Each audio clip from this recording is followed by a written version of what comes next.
يوم يقول أن أصل العرب هو اليمن. أنا عيني ورأس اليمن، ولكن أصل العرب هي شبه الجزيرة العربية، واللي يحكمها بن سعود هي السعودية. قلت الأبيات، قلت إن شفت طيب وكان الطيب يعاني في الشر يدوي الكبود ويخلص النية. أصل العرب من يمين الكعبة وداني، وش لك تحدى العرب في بقعة سية.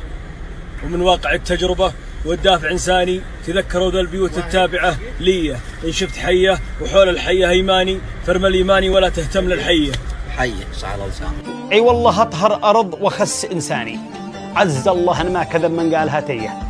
تهجو بلد قال فينا خير عدناني، عدة أحاديث منقولة ومروية. الله ذكرنا وفضلنا بقرآني، سورة وآيات تقرأهن يومية.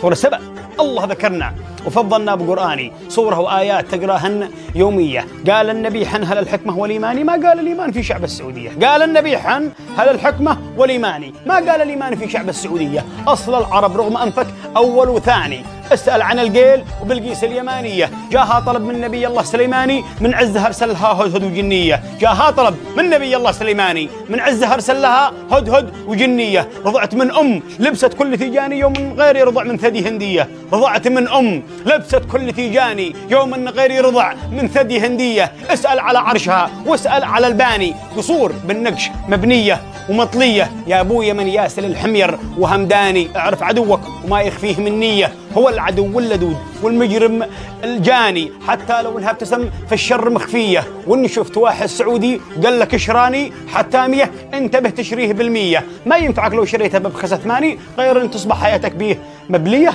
غير ان تصبح حياتك بيه مبلية. والسلام.